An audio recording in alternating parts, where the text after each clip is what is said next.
তৃণমূল কর্মী সন্তোষ যাদবের খুনের ঘটনায় সিসি ফুটেজে দেখা যায় 6 জন দুষ্কৃতীকে তৃণমূল কংগ্রেস থেকে দাবি করা হয়েছিল এরা প্রত্যেকেই অর্জুন সিং এর অনুগামী। এরপরে তৃণমূল কর্মী সমর্থকেরা বিজেপি কর্মীদের বাড়ি দোকান ভাঙচুর করা হয় বিজেপি কার্যালয় সিং ভবন। আজ ঘটনাস্থলে আসেন বিজেপি রাজ্য সভাপতি সুকান্ত মজুমদার। তিনি এভাবে চলতে থাকলে বুঝে নেবেন রীতিমতো হুঙ্কার দিয়ে বলেন পার্থ ভৌমিক ও সনদ দেকে। এর পরিপ্রেক্ষিতে পার্থ ভৌমিক বলেন অর্জুন সিং পরিকল্পিতভাবে ধরুয়া রাজেশকে দিয়ে খুন করালো, সেই খুনের নায়ক অর্জুন সিং। সুকান্ত মজুমদার কি বলতে চাইছে, আমরা এর জন্য ব্যারাকপুর মানুষকে নিয়ে মজদুর ভবন ভাঙচুর করব। আমি বিজেপি খুনের রাজনীতি করি না, মমতা বন্দ্যোপাধ্যায়ের রাজনীতি করি। গণতান্ত্রিক পদ্ধতিতে ব্যারাকপুরে এই খুনের রাজনীতি শেষ করব।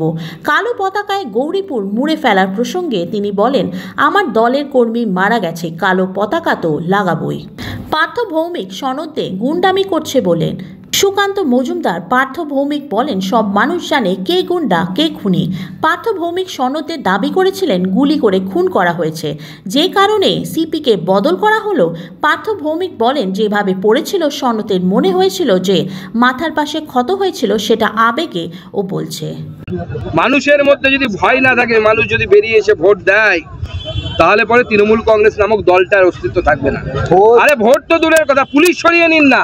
আমি বলছি সনদ গুন্ডা, কত বড় গুন্ডা, বাড়ি থেকে যদি বেরোতে পারে পুলিশ প্রোটেকশন ছাড়া বেরোতে বলুন, আর পুলিশ চুপ করে থাকবে, নিরপেক্ষ থাকবে। দুদিনের জন্য নিরপেক্ষ করে দিন। সনদ বাবু শুধু নয়, এখানকার সাংসদ বাড়ি থেকে বেরোতে পারবে না, হিসি করে দেবে প্যান্টে। জন্য নৈহাটির মাটিতে পা দিয়েছিলেন এবং তিনি বলেছেন বদলা হবে। তৃণমূল কর্মী খুন হয়েছে, বদলা উনি আমাদের নিতে বলছেন যে আমরা বদলা নেব। বদলাটা কিভাবে নেব? যে অর্জুন সিং উদ্দেশ্য প্রণোদিতভাবে পরিকল্পিতভাবে এই ধরুয়া রাজেশকে দিয়ে সন্তোষকে খুন করালো, এই খুনের নায়ক হচ্ছে অর্জুন সিং। সুকান্তবাবু কি বলতে চাইছে? আমি ব্যারাকপুরের সব মানুষ নিয়ে মজদুর ভবন ভাঙচুর করব? আমি সুকান্তবাবুর বিজেপির খুনের রাজনীতি তো করি না, আমি মমতা ব্যানার্জির তৃণমূল কংগ্রেস করি।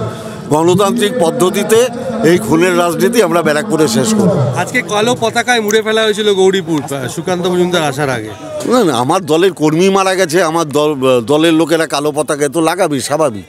আর একটা জিনিস যেটা বলা হচ্ছে যে অজয় ঠাকুরকে পাঠানো হয়েছে প্রিয়াঙ্কু পান্ডেকে নাকি খুন করার জন্য পাঠানো হয়েছে। প্রিয়াঙ্কুর পান্ডুকে জানি না, সুকান্ত মজুমদার অভিযোগ করছে যে তাকে সুপারি দিয়ে। অ্যাকচুয়ালি বিজেপির দশা তো তাই, যাকে কেউ চেনে না তার নাম উচ্চারণ করে বিজেপির রাজ্য সভাপতি। এবং বলছে পার্থ ভৌমিকরা সনদদেরা গুন্ডামি করছে এখানে নৈহাটিতে।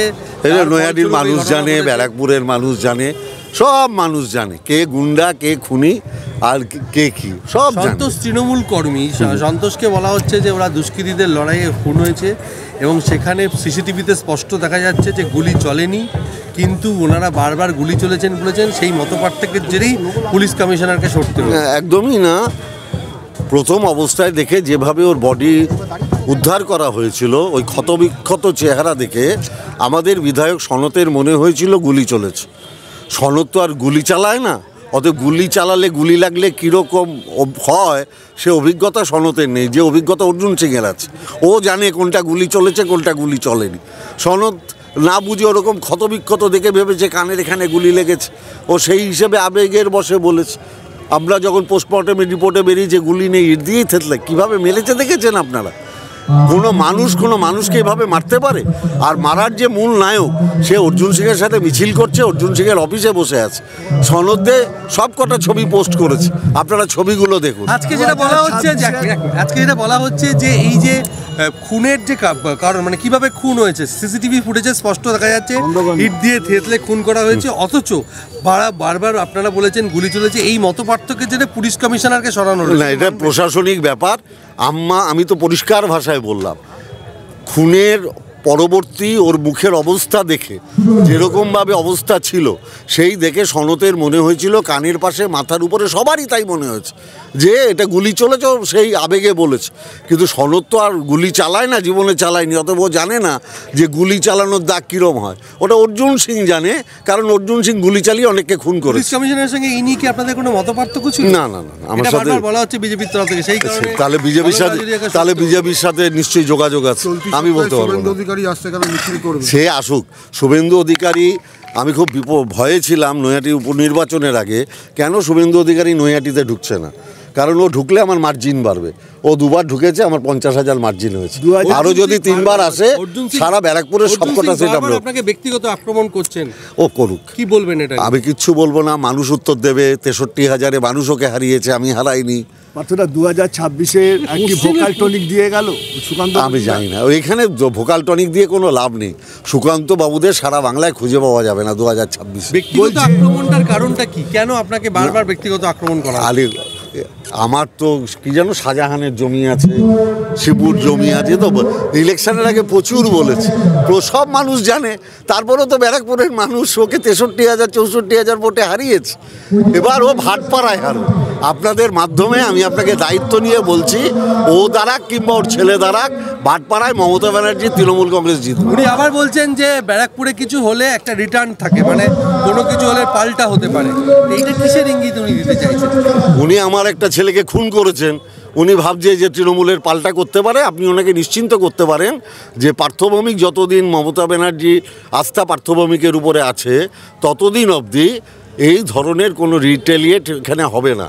আমরা খুনের রাজনীতি, পাল্টা খুনের রাজনীতি করি না।